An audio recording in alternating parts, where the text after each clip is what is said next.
שים לעדי, דוקטור עדי וקסמן, מנכ"לית אופריישן ישראל, איתנו מתנדבים נגד רחפני נפץ. את איתנו, עדי? הנה, איתנו, או שלא. איתכם? כן, אני שומע את קולך. ותכף גם אנחנו נראה ונזכה לראות את אור פנייך.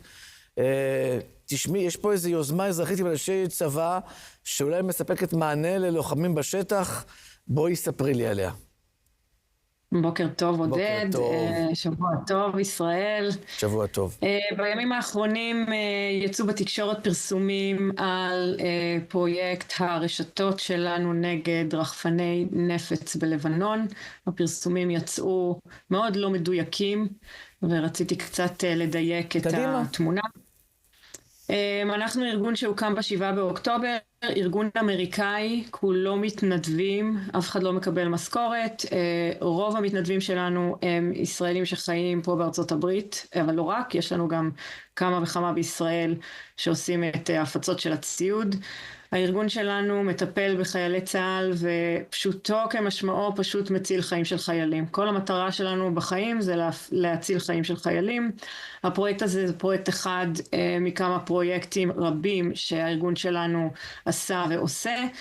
הוא התחיל בערך בחודש מרץ, כשקצין מאחת היחידות, מאחת הסיירות שמתמרנות בלבנון פנה אלינו, כיוון שכל היחידות הנלחמות כבר מכירות אותנו היטב, וביקש את עזרתנו בלמצוא פתרונות לנושא רחפני הנפץ.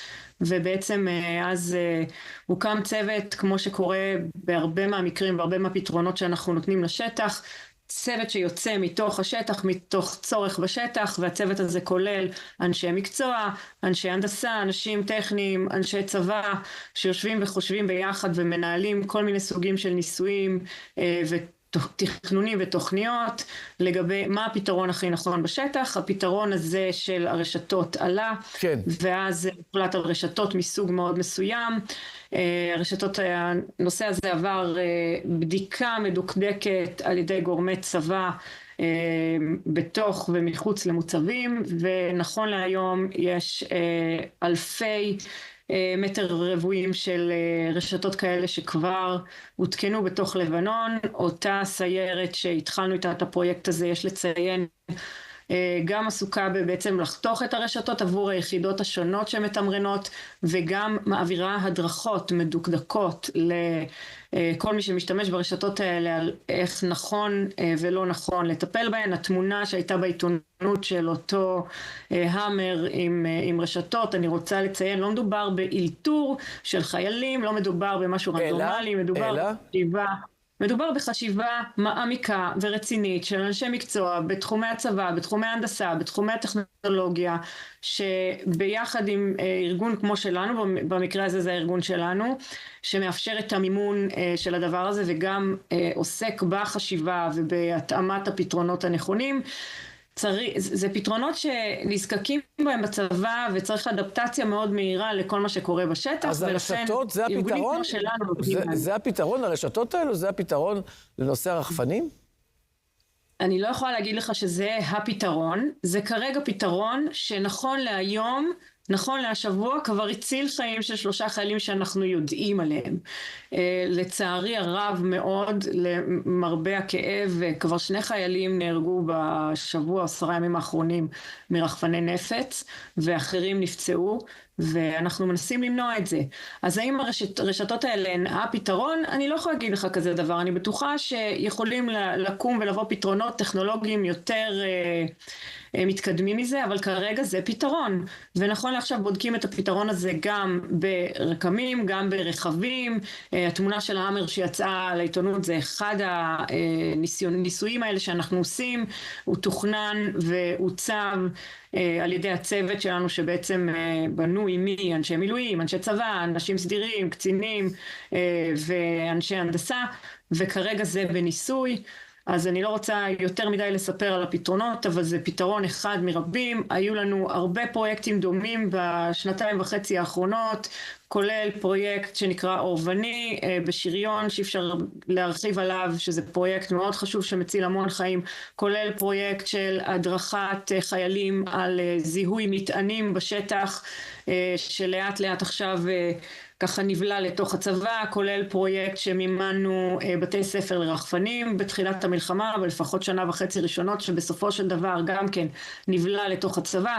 מדובר פה בחשיבה מעמיקה, לא במשהו רנדומלי, לא במשהו פרטאצ'י, לא בשום דבר מאולתר כמו שנכתב בתקשורת, וחשוב לי להגיד שארגונים כמו שלנו, אין כל כך הרבה שעדיין מתפקדים, אנחנו, אני חושבת, מהגדולים יותר שעדיין עובדים, אנחנו נסמכים לגמרי על תרומות, התפקיד שלנו, המקום שלנו זה למלא פערים ביחידות הלוחמות שיכולים להציל חיים. טוב, יש לכם יעד להגיע ל$300,000 אתם צריכים עכשיו. היעד כרגע להגיע ל$300,000 בשביל הפרויקט הספציפי הזה. עד היום גייסנו קרוב ל$12 מיליון. כל הכספים שמגויסים הולכים ישר לתוך השטח. אני רוצה גם לציין משהו מאוד חשוב שקרה בשבוע שעבר. בשבוע שעבר הייתה ועדה בכנסת בהנחייתו של חבר הכנסת מיכאל ביטון, שאני לא הכרתי אותו קודם ואני חייבת להוריד לפניו את הכובע על העבודה שהוא עשה, במטרה להוריד את החסמים הבירוקרטיים שעומדים בפני ארגונים כמו שלנו בהבאה של ציוד לתוך ישראל בתרומה. כל מסלולי התרומות פסקו בסוף השנה שעברה, כולל אלעל, כולל מכס, כולל מע"מ, כולל תקנים, כולל משרד הכלכלה, והוא עושה עבודה מצוינת בלהביא את כולם לשולחן הדיונים ולנסות למצוא פתרונות כדי שאנחנו וארגונים אחרים כמונו ותורמים אחרים בעצם מהתפוצות יוכלו להמשיך לסייע למדינת ישראל ולחיילי צה"ל ולהציל חיים, שזו בעיניי יוזמה מבורכת וחשובה מאין כמותה, ואני באמת רוצה להודות לו על הצורה היוצאת מן הכלל שבה הוא הוביל את היוזמה הזאת. כל הכבוד לו, אני מקווה באמת לראות את התוצאות של היוזמה הזאת בשבועות הקרובים, אבל בגדול כולנו יודעים שחיילי צה"ל יש כל מיני פערים, גם בציוד, גם בפתרונות. אני ראיתי שגם פה בתוכנית לפני כ-20 דקות בדיוק דיברתם על נושא רחפני נפץ, על הפתרונות, כן פתרונות, אין פתרונות. אני לא נכנסת למי צריך לעשות מה, זה לא המקום שלי, זה לא המקום שלנו, המקום שלנו הוא אחד. אנחנו מצילים חיים של חיילים, אנחנו נסמכים לגמרי על תרומות כדי לעשות את זה.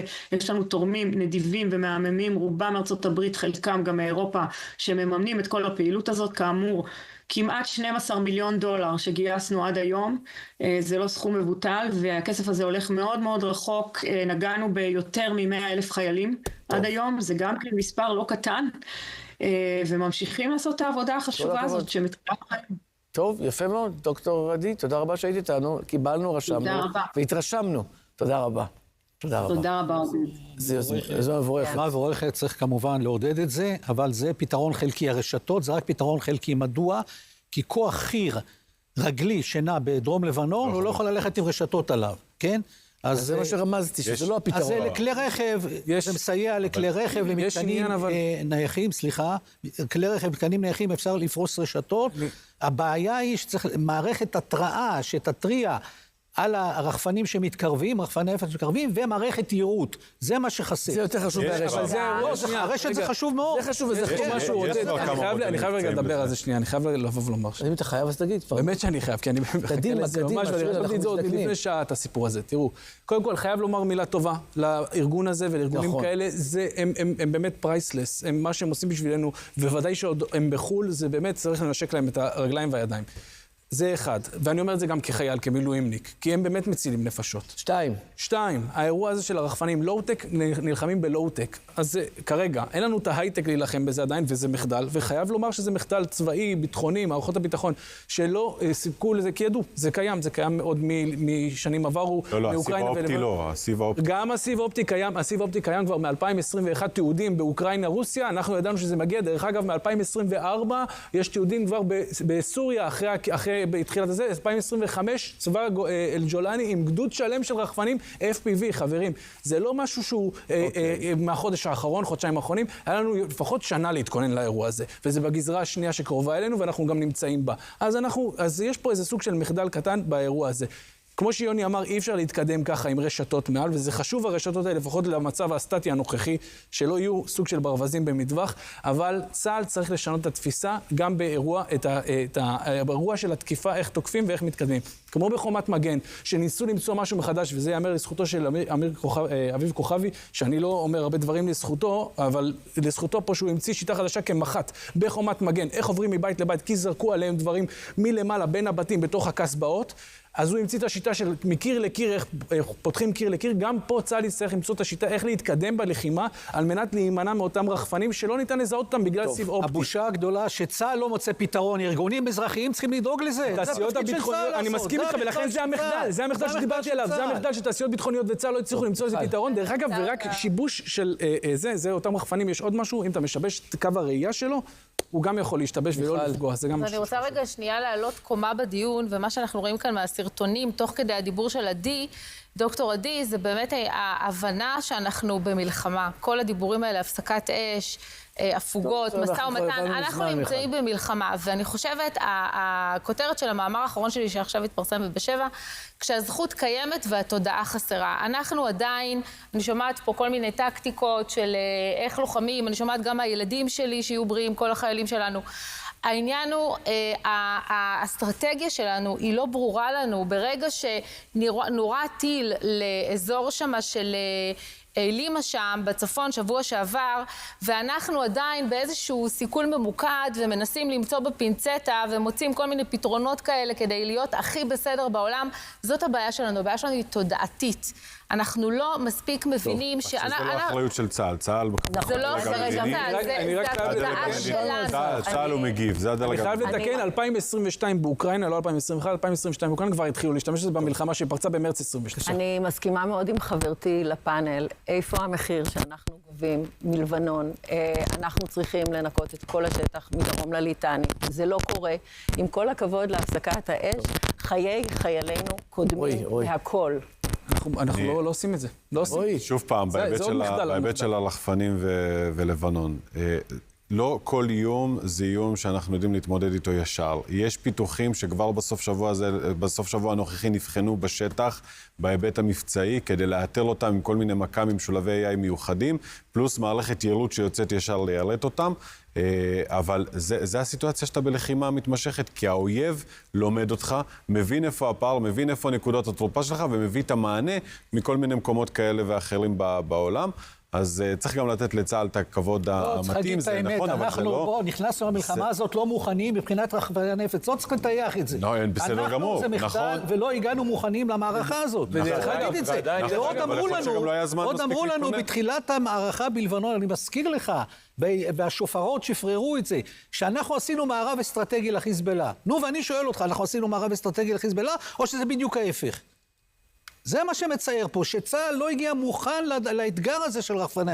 וגם בתגובה, שלא אמורה להיות לא רק תגובה כנגד, אלא ממש בהלימה שווה למניעת הרחפנים, אלא תגובה ממש, מה שנקרא, בעל הבית השתגע. כמו שאמרה פה, צריך לתקוף גם מעבר. זה הדבר הבא. מאיפה רחפני הנפץ יוצאים, אתם יודעים? לא מדרום לבנון. נכון. רחפני נפץ יוצאים מצפון לליטני, זה עם מרחק שמגיע ל-50-60 קילומטר. אפשר לראות פה סרטונים גם איך זה נראה. זה גלילים של 50 קילומטר סיב אופטי. 15 קילומטר. יש גם של 50 קילומטר, ראיתי גם סרטון לייב כזה לעודד. באוקראינה ורוסיה יש 50 קילומטר. להם יש 15. נכון, להם זה עד 15, לפחות מה שאנחנו מכירים. יש כבר מעבר לזה, גם 15 קילומטר יכול להגיע מצפון לליטני, מעבר לכוחות. חברים, בערך הליטני זה 3 קילומטר. קשרו לצה"ל את הידיים, הוא לא יכול לתקוף מצפון לליטני.